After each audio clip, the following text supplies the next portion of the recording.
शामिल कयूं था सिंधी अदब जी दुनिया में तारीख़ जे हवाले सां डॉक्टर मुबारक अली जो हिकु मज़मून तारीख़ जो इल्मु जेको तर्जुमो कयो आहे अबूबकर शेख।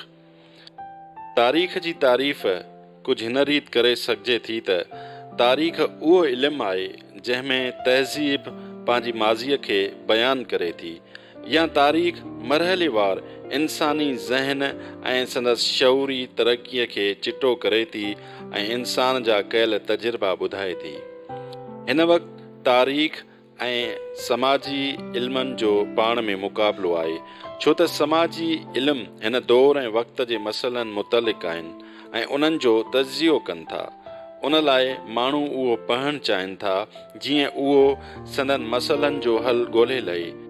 जीअं त तारीख़ जो वास्तो माज़ीअ सां आहे, उन लाइ हिन खे हाल खां धार रखियो थो वञे, पर जेकॾहिं तारीख़ खे उन अंदाज़ सां लिखियो वञे जो बयान त माज़ीअ जो कजे पर तज़ियो हाल जो हुजे त उन ई तारीख़ जो वास्तो हाल सां जुड़ी पवंदो ऐं अहिड़ीअ तरह सां तारीख़ जे मुताले में दिलचस्पीअ जो अंग वधी वेंदो। जेकॾहिं थोरो ध्यान सां ॾिठो वञे त माज़ीअ जी तारीख़ ऐं हाल जे विच में हिकु डायलॉग आहे। उन ई डायलॉग में अमली तौरु हाल वधीक हिसो पती रखे थो, छो त मौरिख़ माज़ीअ जे वाक़िअनि खे बयानु कंदे उन जे राज़नि तां पर्दा खणे थो, जेके एसी ताईं मुहक़िक़नि खां लिकल हुआ ऐं ख़ुदि माज़ीअ जे मुआशिरे खे बि ॼाण कान हुई। उन लाइ मौरिख़ उहो कमु उहो करे ॾेखारे थो त हू माज़ी ऐं हाल खे पाण में ॻंढे थो। हर तहज़ीब में इहो शौक़ु रहियो आहे त पंहिंजी माज़ीअ जे वाक़िअनि खे यादि करे ऐं महफ़ूज़ रखे। उहे मुआशिरा जेके इल्म खां अणॼाण हुआ, उहे पंहिंजी रवायतुनि खे ज़बानी यादि रखंदा हुआ, मगर खेनि उहे शयूं यादि हूंदियूं हुयूं जेके उन्हनि लाइ ज़रूरी हुयूं, बाक़ी ॿियनि ॻाल्हियुनि खे हू विसारे छॾींदा हुआ। उन लाइ ज़बानी वाक़िअनि जे तसलसल खे ज़िंदा नथी रखी सघी। उन ई जे बरअक्स तालीम याफ़्ता मुआशिरे में सक़ाफ़ती रवायतूं मुसलसिल वधंदियूं रहनि थियूं ऐं बग़ैर कंहिं विसारण ऐं विञाइण में जमा थींदियूं रहनि थियूं ऐं पोइ तारीख़ उन्हनि खे गॾु करे हिकु माना बख़्शे थी। तारीख़ जे बारे में दिलचस्पी अलबत्ता मशरिक़ तोड़े मग़रिब ॿिन्ही जायुनि ते रही, मगर संदसि इर्तिका धार रंग में थियो। हिंदुस्तान में मज़हबी ख़्यालनि जे करे तारीख़ तरफ़ घणो ध्यानु न ॾिनो वियो। उन्हनि जे अॻियां दुनियावी मालूमात ॾांहुं ध्यानु न ॾियणु घुरिजे, बल्कि रूहानी तरक़ी घणी ज़रूरी ऐं अहम आहे। ब्राह्मणनि जो उहो नज़रियो त दुनिया तमामु घणी क़दीम ऐं फ़ना थींदड़ आहे, सभु शयूं नापाइदार आहिनि, आसमानी ताक़तूं इंसान जो भाग जोड़नि थियूं ऐं इंसान फ़ना लाइ हिकु फेरे में फिरी रहियो आहे। उन्हनि नज़रियनि तारीख़ी फ़िकिर ऐं नज़रियनि खे उभरणु न ॾिनो। मशरिक़ जी ॿी वॾी तहज़ीब चीन जी हुई। हिते अलबत्ता शाही ख़ानदान जी तारीख़ तहरीर कई वई, बादशाहनि जी हालतुनि ऐं सल्तनत जी तफ़सीलनि खे महफ़ूज़ कयो वियो, पर इहे सभु वाक़िअनि खे सनवार बयानु करण ताईं महदूद रहिया ऐं तारीख़ खे टिनि ॻाल्हियुनि लाइ इस्तेमालु कयो वियो हो: हिकु इख़्लाक़ियात, ॿियो तालीम ऐं टियों इंतिज़ामी ज़रूरतूं। अहिड़ी तरह तालीम ऐं इख़्लाक़ियात खे इंतिज़ामिया सां बराबरि कयो वियो ऐं नज़रियो उहो जुड़ियो त दुनिया हिकु फेरे में आहे ऐं हर शइ गर्दिश यानी चकर खां पोइ ॿीहर पंहिंजी जाइ ते मोटी अचे थी। बादशाह ज़मीन ऐं आसमान जे विच में हिक जहिड़ाई क़ाइमु करियो वेठो आहे। उन ई सबबु करे मौरखनि खे उन ई ॻाल्हि जी का ज़रूरत ई कान हुई त उहे वाक़िअनि जो तज़ियो कनि ऐं उन्हनि जा सबबु बयानु कनि। उन ई ॻाल्हि तारीख़ी नज़रियनि खे ॼमणु न ॾिनो। अहिड़ी तरह दुनिया जी ॿिनि वॾियुनि तहज़ीबुनि चीन ऐं हिंदुस्तान मज़हबी ख़्यालनि ऐं समाजी ढांचे जे करे तारीख़ी तहक़ीक़ खे उभरणु न ॾिनो। उन ई जे उबतड़ यूनान में तारीख़ जो जेको मतिलबु ज़ाहिर थियो उन में वाक़िया मथां या इलाही ताक़तुनि सां न पर ख़ासि क़ानूननि जो नतीजो हो ऐं उन्हनि जो ई सबबु हुआ।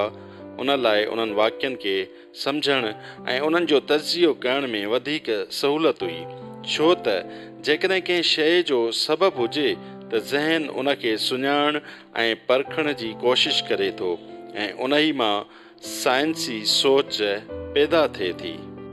यूरोप में विच वारे दौर में जॾहिं चर्च जो ग़लबो हो त तारीख़ मज़हब जे असर हेठि रही, पर तहरीक निशाए सानिया ऐं इस्लाह तहरीक मज़हब खां पोइ तारीख़ जी मफ़हूम में फेरो आयो।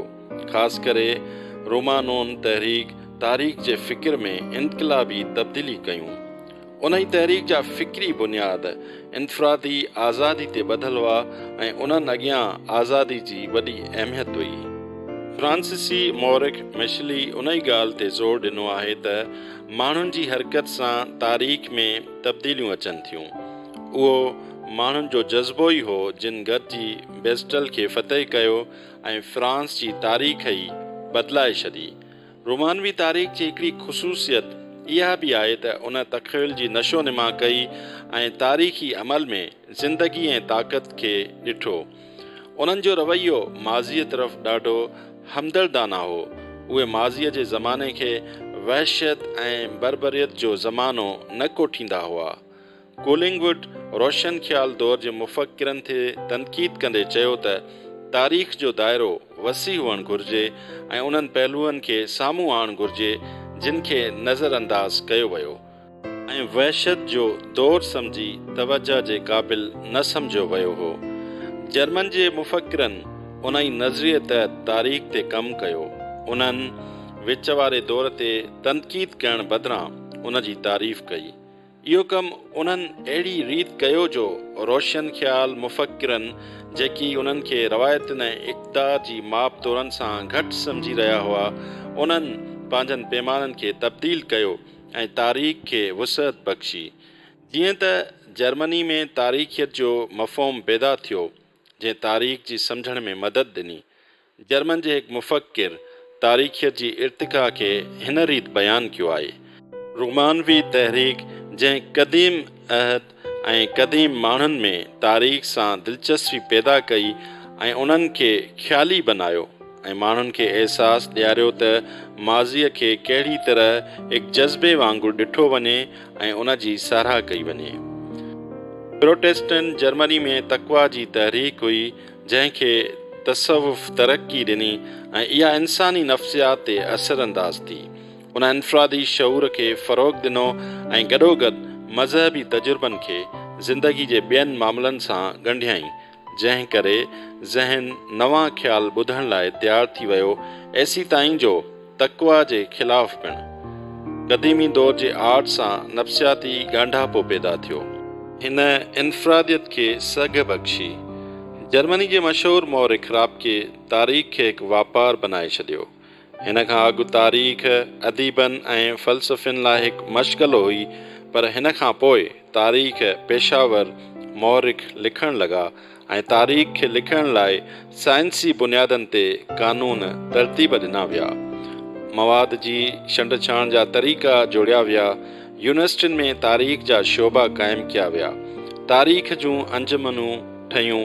तारीख़ जा तहक़ीक़ी ऐं अमली रिसाला निकिरणु शुरू थिया ऐं अहिड़ी तरह तारीख़ जो इल्मु हिकु संजीदा ऐं साइंसी इल्मु ठही पियो ऐं उन ई लाइक़ु थी वियो जो माज़ी ऐं हाल जी परख करे सघे।